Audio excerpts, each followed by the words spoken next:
thing up there, the god that decides he wants to put a lot of little screaming creatures on a planet.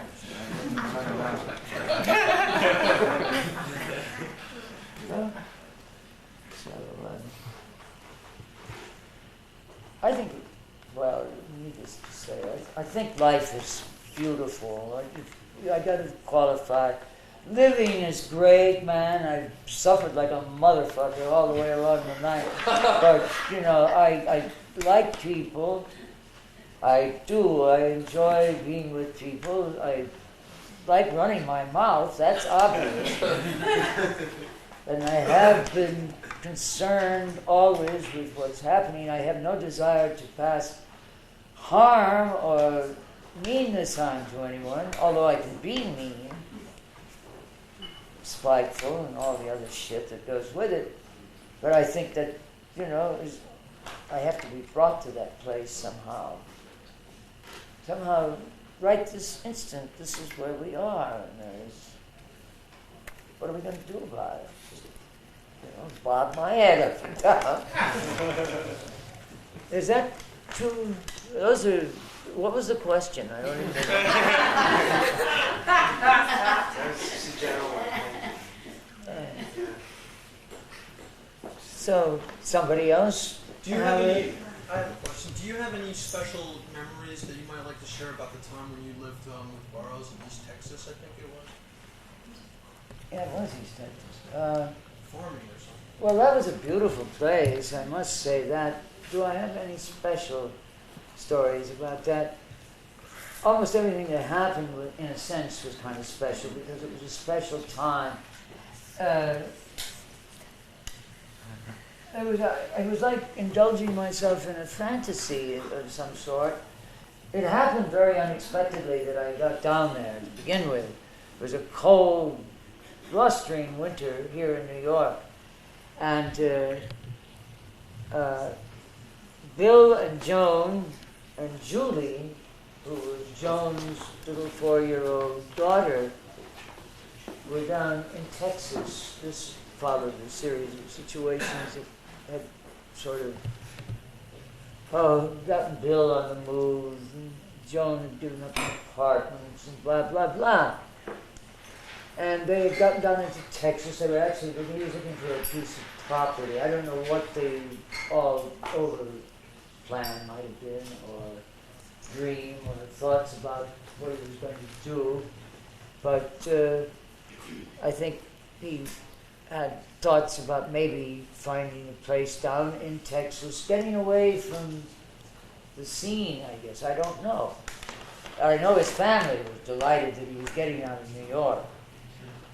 That much. So they had gone off, and I had been hanging around the streets of New York, really without a place to stay. I was sitting in the Penn Station sometimes, when it was daylight, sometimes the Grand Central. I'd go to movies. I knew a lot of people. I'd stop and have coffee with them, something of that sort. So I was hanging around the streets. And, you know, I had some order in my life, so to speak. But at any rate, one afternoon, I think, I was walking down 42nd Street, and here comes Alan. And he has a letter from Bill and Joan. They found a place in New Waverly, Texas. And why don't they sent or Alan, I think, enough money to pay for a bus ticket and put Huncke on the bus, send him down to Texas, Houston. Well, I was glad to leave you with me. But it was funny because I didn't really remember getting on the bus to begin with, and woke up somewhere in New Jersey riding a bus. by way of Texas. It was quite a trip. And got down there and Bill met me in Houston in a Jeep. And we rode from the heart of Houston, or the bus terminal, out to New Waverly, about 50 miles outside of Houston, into the piney woods, along a bayou. Such a beautiful place. This weather-beaten cabin set on the top of a little incline. It had been, the land had been worked a little bit around it. There was a fenced-in field to one side, and big trees everywhere. Pine trees were upright. We drove over dirt tracks to get into the cabin.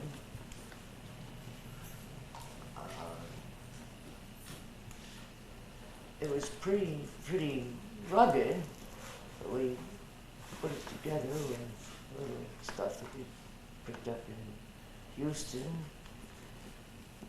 Sort of turned it into a little, I don't know what I used to imagine it was like. It's wonderful, wide open feeling. Never had any enclosed feeling at all. You could shut doors, but they didn't mean much of anything. There's no wooden porch. It was small. It sat on ground that was partly level, and then there was a dip under it. And the foundation and the pillars that held it up were old cedar, trunks that had been sawed down. So one end of the house was raised up off of the ground about 4 or 5 feet right there. The porch sort of stuck out that way. There was no rose bush right in front of it. And a few yards, I guess, over a fenced-in area.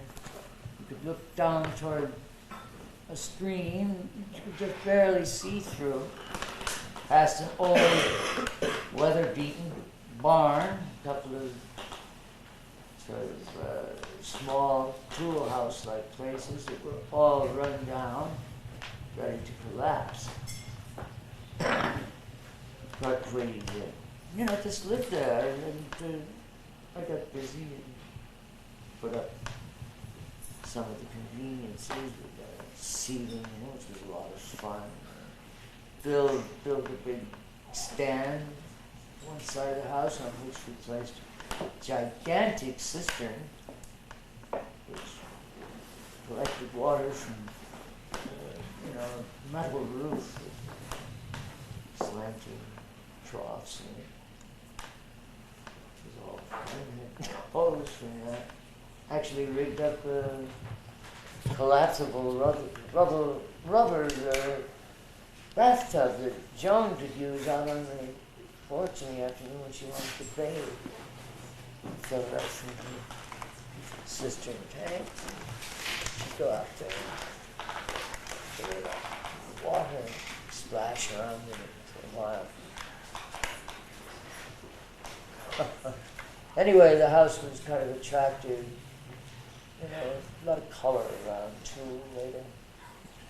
His mother sent down a nice, it was an interesting piece of oriental weaving, which put on the floor. Straw mats here and there, fresh wood. You brought down the seeds though, right? Oh yes, pot seeds. Pot crop. Didn't do too well with it, but food. That's another story. Yeah, I think I'm about run down. Good job.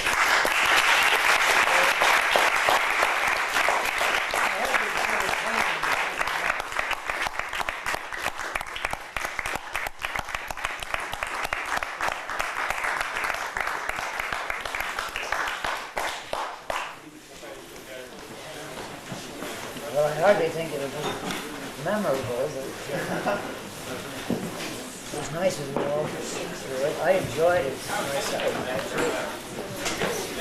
Very fun. Very nice of everyone to stay. You all very nice people. I like your faces.